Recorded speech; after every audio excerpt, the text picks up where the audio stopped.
Unidade 4, Energia, Conservação e Transformação. Aula 14.2, Conteúdo, Reprodução 3. Habilidade: conhecer os principais métodos contraceptivos e algumas doenças que podem ser evitadas ao utilizar o preservativo. Olá pessoal, muito boa tarde, sejam bem-vindos a esse nosso segundo momento da aula de Biologia. E aí nós já começamos quente a aula de hoje, né, com um assunto muito debatido, não é?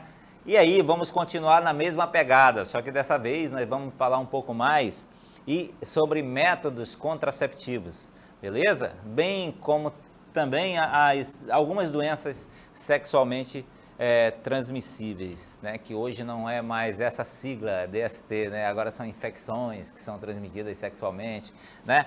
Mas antes de nós falarmos sobre esses métodos e essas doenças, vamos recapitular um pouco do assunto que a Márcia acabou de falar para vocês? Vamos lá na nossa revisão.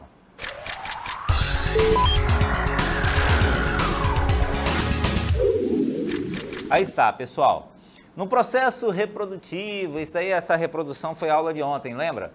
E aí, ela falou um pouco sobre a identidade de gênero. Olha o que é interessante, que você está vendo o bonequinho aí do lado esquerdo, você percebe que é como se, é lógico que isso daí são ilustrações, não é? Mas ali na região do cérebro, ali é que o que se identifica como identidade, né? Ali que se define, na verdade, o que se identifica o que é identidade de gênero, né? O coração ali diz que é onde se tem a orientação, né?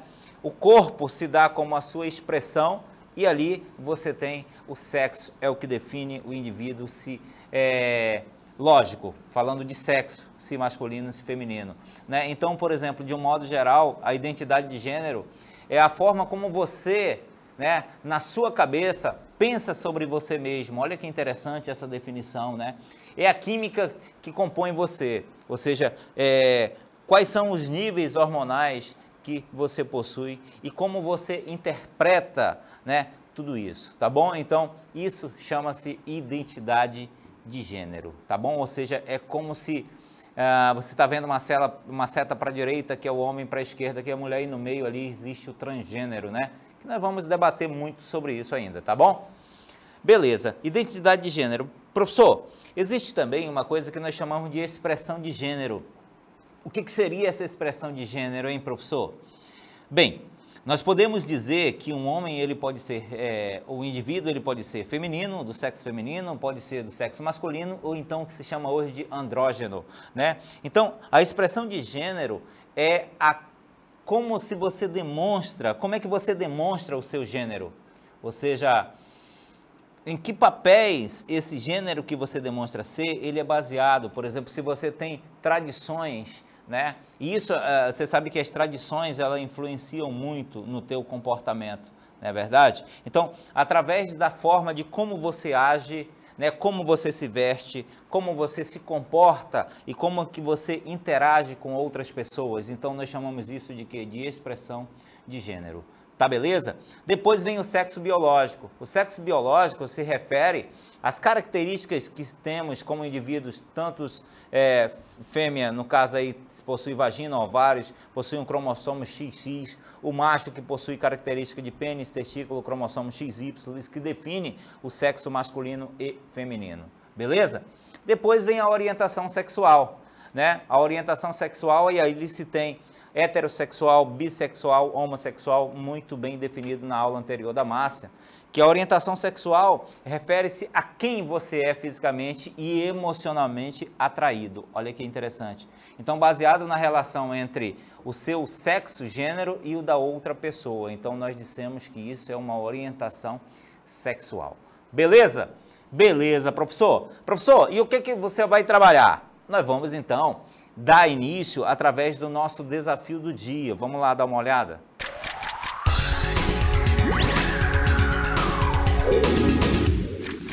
Meu amigo, eu quero que você lá no final você retorne e fale isso para mim. Você está vendo aí uma pessoa como fosse eu? Eu tenho uma rede, né, de relacionamento, correto? Então a pergunta que se faz é a seguinte: Relacionar-se com qualquer pessoa é passivo de confiança? Ou seja, com quem você se relaciona é confiável? E outra, você realmente conhece a pessoa com quem você se relaciona? Então esse é o nosso desafio de hoje, tá bom? E nós vamos retornar com esse desafio lá no final. Tranquilo? Vamos falar agora dos métodos contraceptivos. Vamos lá, pessoal.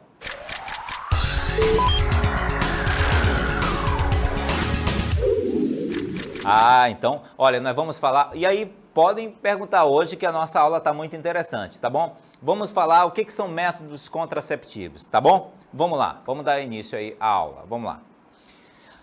Primeira coisa que você tem que ter em mente é prevenir a gravidez, né? Ou seja, a concepção, ou seja, evitar, na verdade, o que? A gravidez, né? Então, além disso, esses métodos contraceptivos, eles não só evitam a gravidez. O que eles fazem também, professor? Eles evitam as doenças que podem ser transmissíveis, tá bom? Então, os métodos contraceptivos, eles são, né, tem como função o quê? Evitar a gravidez e também as doenças sexualmente transmissíveis, tá bom? Aqui nós fizemos só um esquema de como é que é o processo de ovulação quando o óvulo é fecundado, que vai gerar na mola blastocista implantação ao útero, né? Mas isso é só uma imagem, tá legal? Beleza. Então vamos, olha, o lance é o seguinte, pessoal. Nos métodos contraceptivos, existem os métodos que a gente chama de barreira, que é o primeiro que nós vamos ver.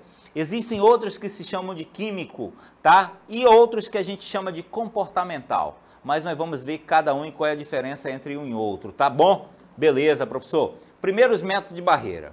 O que é o método de barreira, hein? O método de barreira já está falando, né? Barreira, amigo, significa dizer que evita que ali você possa passar, não é isso? E quem é que pode passar, professor? Na verdade, é o espermatozoide, ou seja, evitar que o espermatozoide ele chegue até a região do útero, né? Então, ele evita com que haja o encontro do sêmen com os óvulos. Então, a isso nós chamamos de barreira. E o primeiro deles, e o mais seguro de todos, é a chamada camisinha, né? A camisinha é a versão masculina, existe a versão masculina e a feminina, que inclusive eu tenho aqui comigo, por favor, mostra aqui, tá? Daqui a pouco, faz o seguinte, daqui a pouco eu vou tirar, mas eu quero só mostrar para vocês, minha diretora, deixa eu ir para cá. Aqui, ó, tá aqui comigo, do meu lado esquerdo aqui da minha mão, e do meu lado direito aqui, masculina e feminina. Daqui a pouco eu vou tirar aqui para que vocês possam ver qual é a diferença entre uma e outra, tá bom? Então, a camisinha, ela tem essa versão, tanto masculina quanto feminina. Quem ainda não conhecia a camisinha feminina, passa a conhecer, tá? Essa, na verdade, é considerada o método mais eficaz em relação tanto quanto à preservação do encontro do sêmen com o óvulo, quanto também as doenças, né? Então isso é muito interessante. Se você perguntar para qualquer um qual é o método mais eficaz que existe, tanto para contracepção e contra as doenças sexualmente transmissíveis, é justamente a camisinha. Então, ela previne não só a gravidez, como também as DSTs. Na verdade, essas siglas, elas já estão ultrapassadas, tá bom? Nós vamos ver o que são as novas siglas. Ai, quase não sai hoje, tá bom? Beleza, então a camisinha é um método de quê, professor? Nós estamos falando de quê? Métodos de barreira.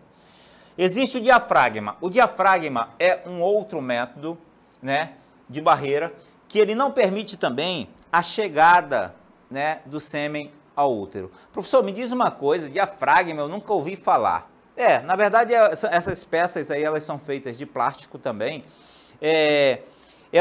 Eles vão até o colo da região do útero e encaixa. Deixa eu desenhar mais ou menos aqui. Vamos prestar? Vamos. Deixa eu só ver se eu consigo desenhar. O útero ele é mais ou menos assim, tá, pessoal? Então ele tem mais ou menos essa região aqui. Aqui ele vai se alargando, tá? E aqui você tem o canal vaginal. Deixa eu escrever de uma outra cor, né? Aqui você tem a vagina. Tá bom? Então, o que é o diafragma, hein, professor? Esse diafragma, ele chega até aqui, como se ele fizesse, eu vou fazer agora de verde, tá? E é como se ele fosse colocado aqui, ó, tá? É um chapéuzinho nessa região, né, que encosta nessa região, e aí evita que o espermatozoide, o espermatozoide ele não tenha contato, ele não passa diretamente, tá? Por quê? Porque o diafragma impede essa chegada até a região uterina, tá legal? Então, é o diafragma, beleza? Beleza, professor. Isso daí, na verdade, ele é implantado, né, ali nessa região do útero.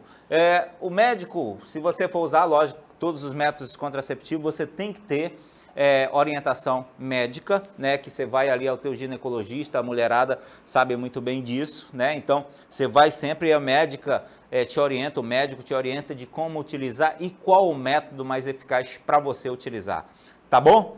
Tudo bem até aí? Beleza? Beleza, professor. Então, professor, esses são os métodos de barreira mais eficazes, na verdade eles são os mais utilizados, né, e aí tem os métodos que a gente chama de comportamentais. Esses são super interessantes, tá? O nome já está dizendo comportamento, ou seja, é o comportamento dos indivíduos da relação. Então, é o comportamento do casal. Não só do casal, né? Porque você sabe que tem neguinho que pula cerca, né? Então, o que acontece? Você tem que ter métodos comportamentais, né? Primeiro deles, a abstinência sexual. O que é isso, hein, professor? Vocês já ouviram falar de abstinência? O que é abstinência? A abstinência nada mais é do que evitar o ato sexual. O que é evitar o ato sexual? Ou seja, é não manter a relação sexual, tá? É não manter a relação sexual. Tem gente que... Um cara muito famoso aí, nosso jogador de futebol, o Kaká, né? O Kaká, na sua relação, ele se manteve durante muito tempo, né? Até se casar, né? Lógico, a sua lá querida esposa, ele teve, né? Eles fizeram um pacto aí dessa abstinência. Ou seja, então, até que se tenha a verdadeira certeza de que aquela é a pessoa que você ama, que o seu coração vai... Então, é abstinência. Então, abstinência nada mais é do que evitar o ato sexual. Professor, então significa dizer que não se pode manter a relação sexual? Ou seja, é uma escolha, é um comportamento, tá legal? Por isso que é chamado de método comportamentais. Tudo bem? Outra coisa.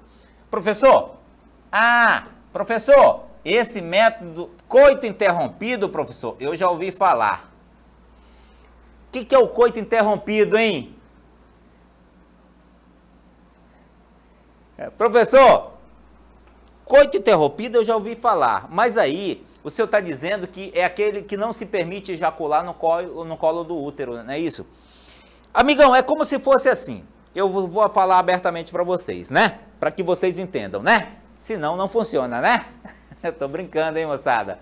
Olha lá, o coito interrompido é aquele em que o homem, ele fala à mulher, ó, eu vou ejacular, mas eu vou ejacular fora, tá? Não que o coito ele seja interrompido. Na verdade, o coito, ele só evita apenas que seja ejaculado dentro da mulher, tá legal? Então, a isso se dá o nome de coito interrompido. Ele pode ejacular fora. Então, ele pode retirar o pênis e aí faz a sua ejaculação fora. A esse nós damos o nome de coito interrompido.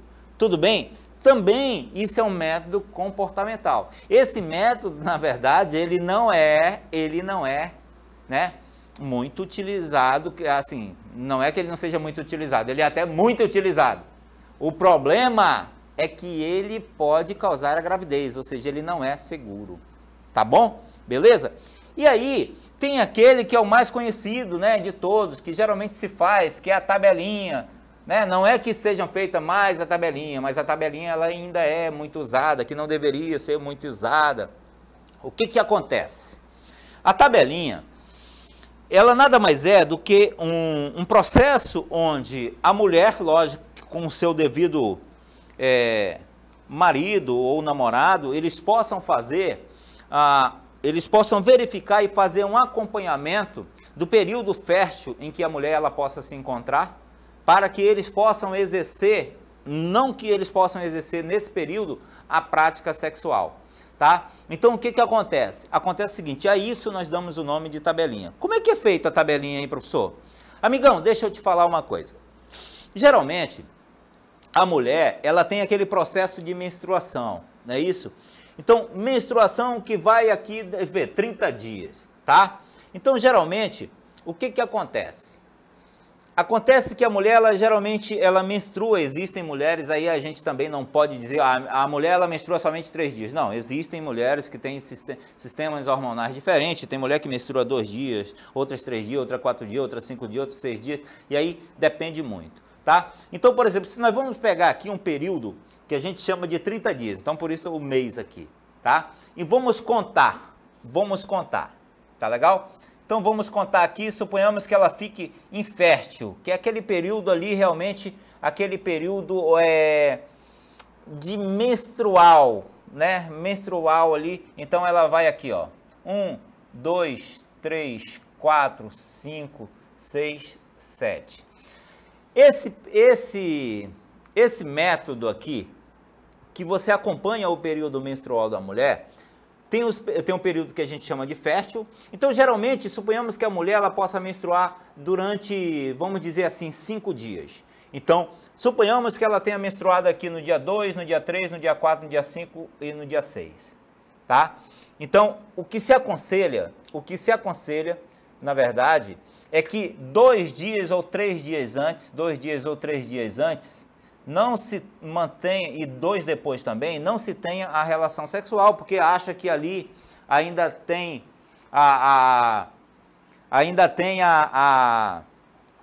mulher já tenha ovulado um pouco, né? Então, nesse período, e ali ainda consta um pouco de óvulo e tal, então por isso que tem que ter uma margem de segurança. Mas aí, amigão, presta atenção, olha lá, né?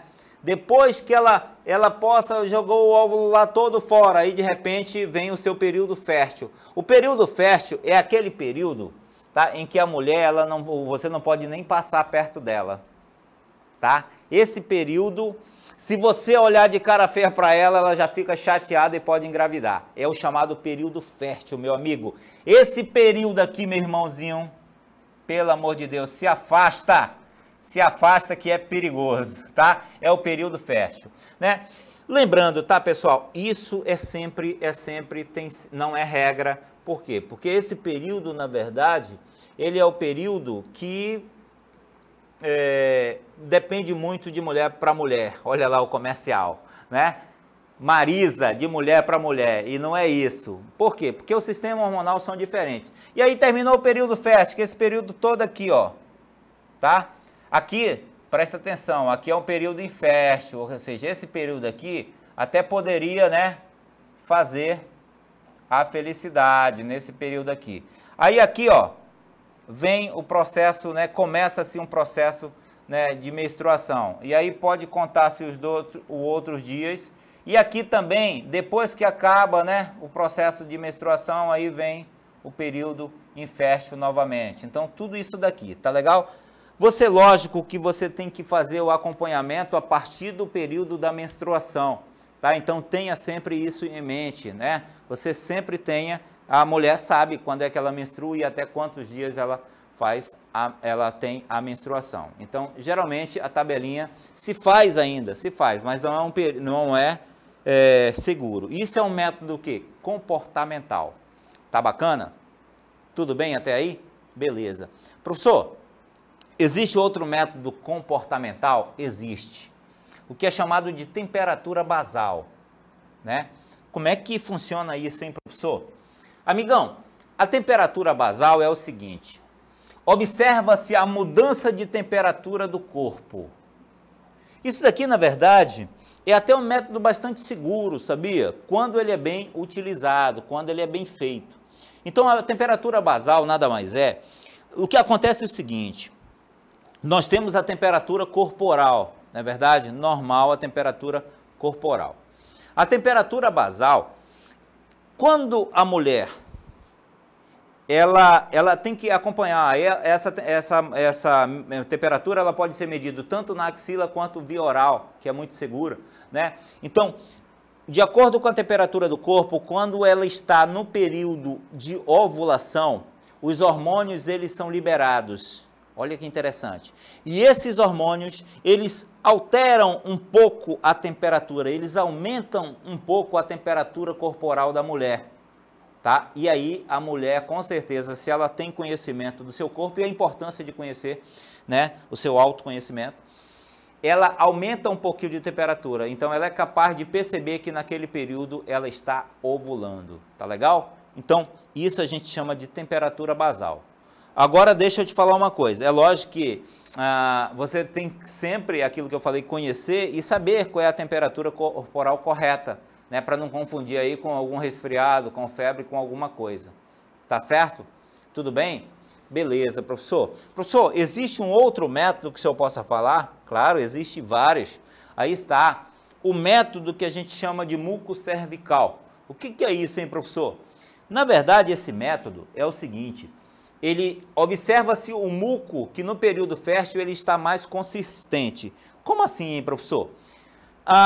Assim, a mulher, e aí, lógico, que isso é método comportamental. Então, o que acontece? Quando a mulher ela conhece o seu próprio corpo, e aí, nesse método comportamental, você sabe que tem muco ali, o muco que a gente chama de cervical, né? A mulher ela libera essa substância, principalmente, por exemplo, ali no processo, né, de relacionamento, no processo de excitação, por exemplo. É fácil a observar a própria mulher quando se conhecendo. Nesse período, quando ela está ovulando, ou seja, quando ela está no período fértil, olha a diferença aqui, ó.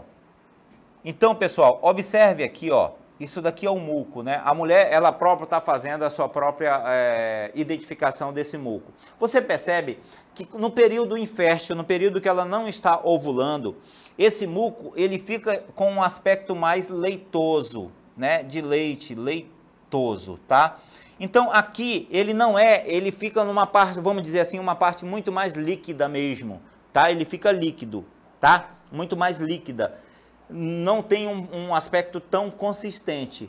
Você percebe que aqui, ó, no período fértil, ele já fica, esse líquido muco cervical, ele já fica com um aspecto mais consistente, ele já fica com um aspecto mais liguento. Então, isso é perceptível, tá? Então, a isso chama-se de método muco cervical, tá? Então, isso é um método do quê? É um método de comportamento, que você identifica através do comportamento. Professor, mas eu conheço aqueles outros métodos que a gente chama de tomar remédio e tal. Esses são chamados contraceptivos químicos, tá bom? O que são esses, pessoal? Esses métodos são aqueles que se envolve a administração de quê? De hormônios. Olha que interessante. Então, falou em químico, falou em hormônios, tá bom? Produção de hormônio. Que são o quê? As pílulas anticoncepcionais, tá? É uma delas, pílulas anticoncepcionais. Então, a administração de hormônios para evitar o quê? A gravidez. Então, pílulas anticoncepcionais. E lembrando mais uma vez, todas as vezes que você for tomar algum método contraceptivo, tanto químico quanto de barreira, você tem que ser consultado através do médico para que ele possa dizer qual é o melhor método que você tem que usar. Isso que isso é hormônio, tá? Então, o hormônio, ele é diferente, né, em diferentes tipos de mulheres, tá bom? O sistema hormonal se diferencia, logo você tem que usar, né, lógico, passado pelo médico, tá bom? Então, as pílulas. A pílula do outro dia, que é chamada pílula do dia seguinte, tu já ouviu falar? Dia seguinte? Essa pílula, na verdade, é a pílula para evitar a anidição. O que é a anidição? Ela evita com que o óvulo ele seja, né, ali fecundado, justamente se acomode ali na região do útero.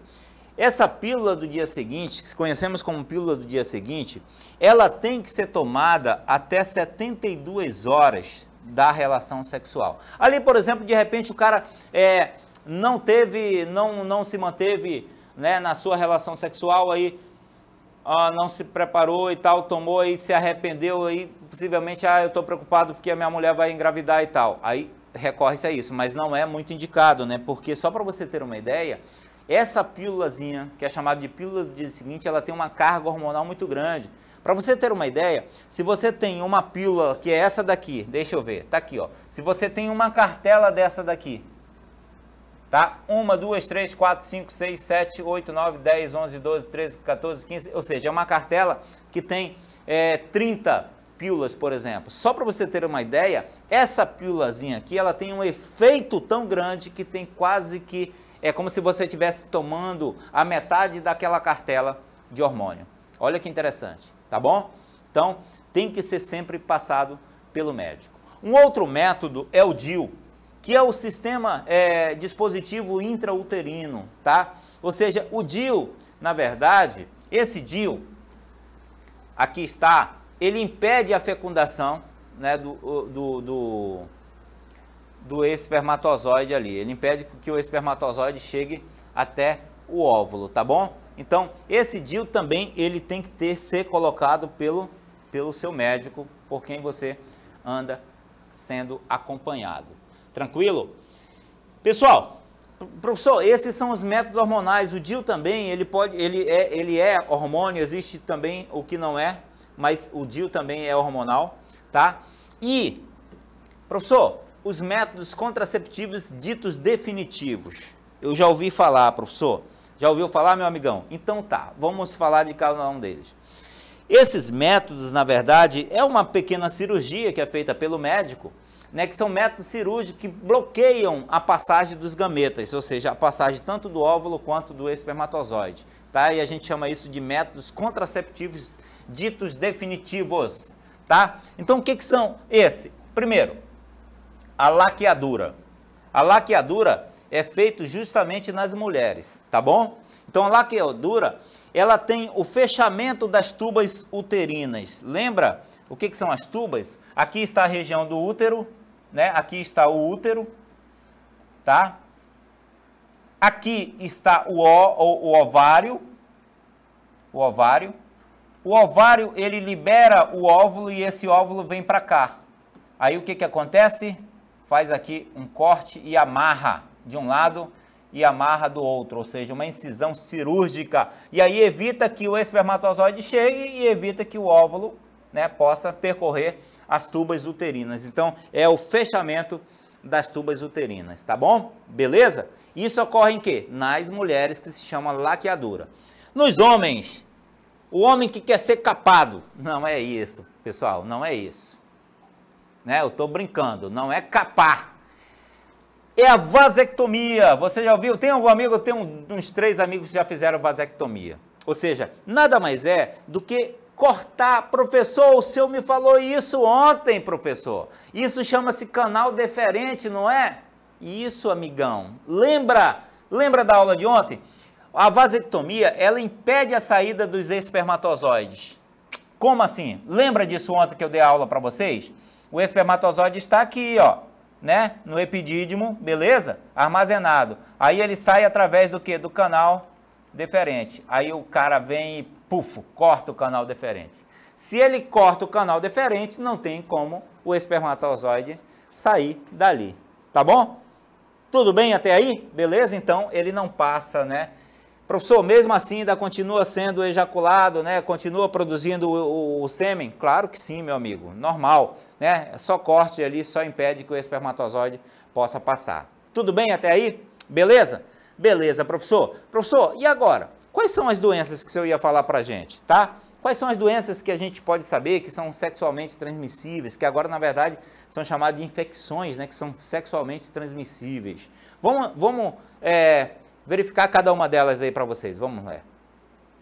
Muito bem. Vamos ver várias, né, doenças aí, algumas, na verdade, né? Vamos começar falando da sífilis, que é uma doença perigosíssima, né? Então, por isso que se aconselha sempre, né? Isso é uma doença que ela é transmitida também sexualmente, tá? Ela é causada por uma bactéria que nós chamamos de Treponema pálido, o seu nome científico, né? E nesse processo há 3 estágios. Ó, deixa eu te falar uma coisa, eu não vou falar da sífilis especificamente, eu vou somente citar as doenças, tá bom? Então, isso daí são doenças que podem ser transmitidas através do sexo, né? Ela tem 3 estágios, a primária, a secundária e a terciária, e cada uma, na verdade, é uma versão que pode ocasionar, tem aí uma versão que pode ocasionar até a morte, né? A sífilis, tá bom? Beleza? Depois vem a gonorreia.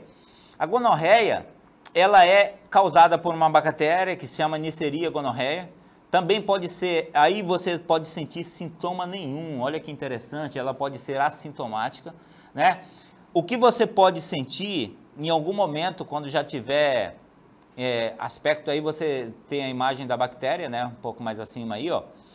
A mulher, ela pode sentir, tanto a mulher quanto o homem, né? Secreção amarelada e o odor. Essa secreção, ela tem um odor muito forte, né? É lógico que você tem que fazer o exame, se em algum momento você se identificar e deparar com isso, tá bom? Tudo bem? É chamado de gonorreia. Tô ok? Ok. Professor, e a AIDS? A AIDS, na verdade, é uma doença que é causada pelo vírus HIV, que todos nós conhecemos, muito falada, né? Destrói as células de defesa do organismo, as principais, que são os linfócitos B e os linfócitos T. E aí você sabe que é uma grande quantidade de vírus quando infectado, né, o indivíduo sai no sêmen, e aí também existem esses vírus, eles podem estar nas secreções vaginais, tá? Então é o HIV. Lembrando que nós não estamos trabalhando a doença em si, nós estamos fazendo somente citações das doenças, né, que podem ser contraídas através de relações sexuais. Tá beleza, pessoal? Professor, tem uma outra aí, a herpes genital, já ouvi falar da herpes genital. A herpes genital também é uma doença causada por vírus, né, que ela causa bolhas e estouram, né, gerando determinadas feridas em determinadas partes do corpo, por exemplo, principalmente aí na região, né, da boca, e você vê como é que fica, tá? Ali na região da genital também da pessoa, né? Tá bom? Isso é só uma imagem para que possa ilustrar. O condiloma acuminado, né? Esse condiloma acuminado é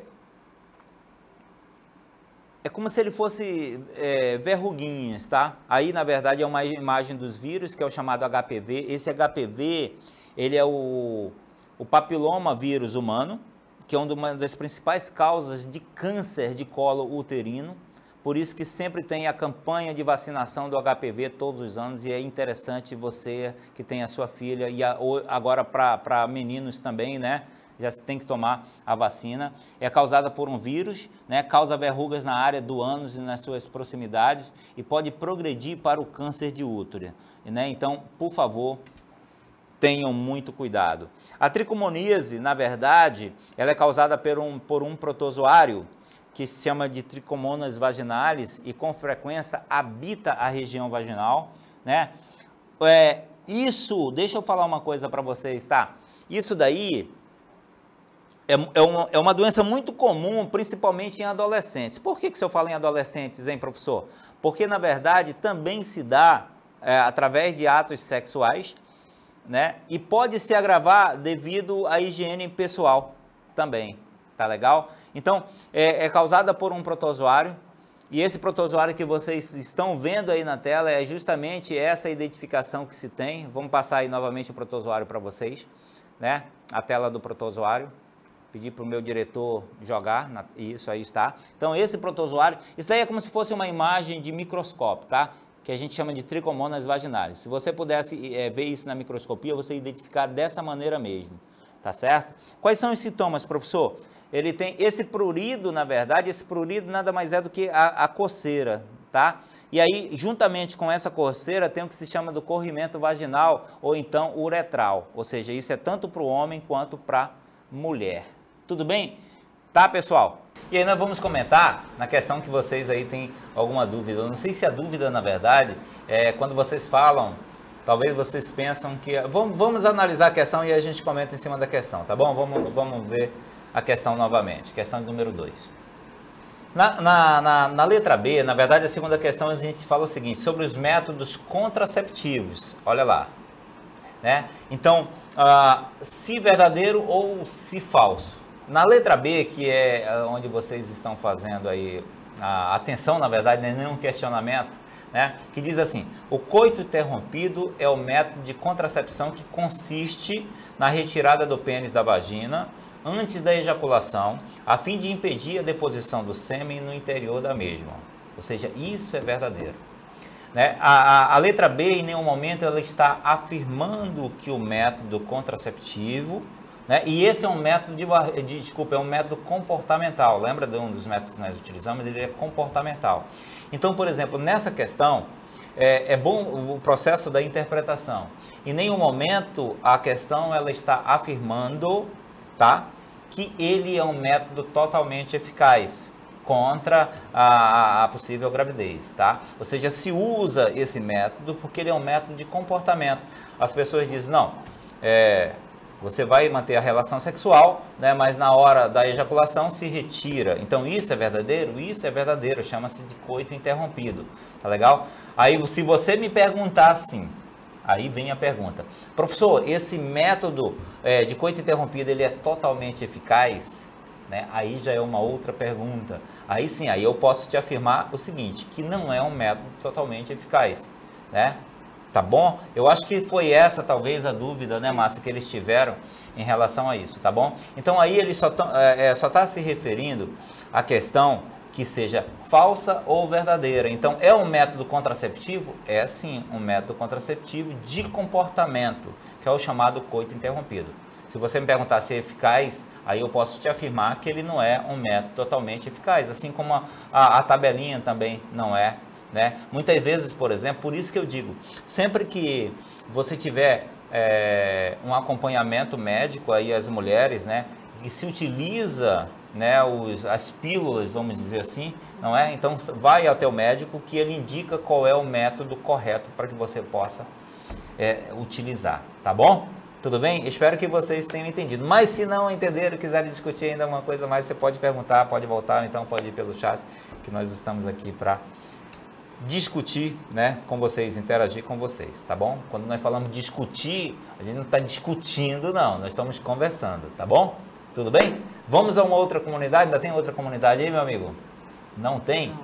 Então nós vamos agora falar um pouco sobre os nossos desafios do dia, qual foi a intenção que nós tivemos, né, Márcia? Qual é, Márcia? Então, no primeiro desafio, a gente fez uma pergunta, quem somos? Né? E aí, de acordo com a aula, isso é uma pergunta com uma resposta pessoal, é claro, e aí a gente viu que tem pessoas que nascem com um sexo, né, masculino ou feminino, e se identificam com o outro sexo, ou têm atração pelo mesmo sexo ou pelo sexo diferente. Então, isso faz parte aí da identidade sexual. Temos ali no nosso desenho, temos a orientação sexual, e aí vai ser diferente do sexo da pessoa, e isso vai determinar as suas ações e com quem ela se relaciona. Então, a pergunta, né, é uma pergunta, mas a resposta é bem pessoal. E o que é interessante nesse teu desafio do dia aí, Márcia, é que esse boneco, ele ali na região do cérebro, que está o problema identidade. Não é, quer dizer, não é o problema, é que está o nome identidade. Isso. Então, a região do cérebro que comanda realmente, né, que diz, ó, ali você tem a sua identidade sexual. Exatamente. Né? Não é pelo coração que se tem a orientação, né, o do gostar de alguém ou não, né? O método da expressão ali, você vê que a expressão está em todo o boneco, isso, que é o lance do comportamento, né? A expressão que o corpo tem em relação ao outro, né?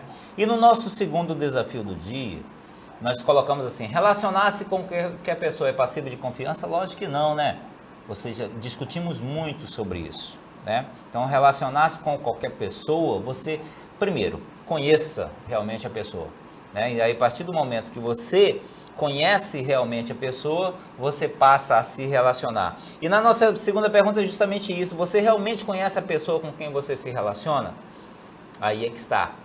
E aí envolve uma série de fatores, porque algo muito discutível hoje, né? Aí envolve uma questão de cultura, envolve uma questão de ética, envolve uma questão de comportamento, envolve uma questão de confiança, né? Então envolve uma questão até de conhecimento, né? Então, quando você conhece uma pessoa, né, se você quer ter um relacionamento realmente com essa pessoa, aí se pergunta, você conhece mesmo essa pessoa com quem você vai se relacionar? Então, hoje, muito mais do que outras épocas, né, você tem que ter esse conhecimento, tá bom? Então, na verdade, esses desafios que nós passamos a vocês, são desafios até para que a gente possa, e essa foi a nossa intenção, né, a nossa aula de hoje foi muito mais discutida no processo de informações, né, tanto dos métodos, quanto do comportamento, quanto das doenças, né, justamente para que nós tenhamos essa troca de conhecimento em relação a vocês. Então, nós instigamos para que vocês pudessem falar para a gente o que vocês pensam sobre isso. Tá bom? Espero que vocês tenham gostado da aula de hoje. Tá? Então, nós nos vemos amanhã, não é isso? Então, até amanhã. Muito obrigada pela participação. Até amanhã.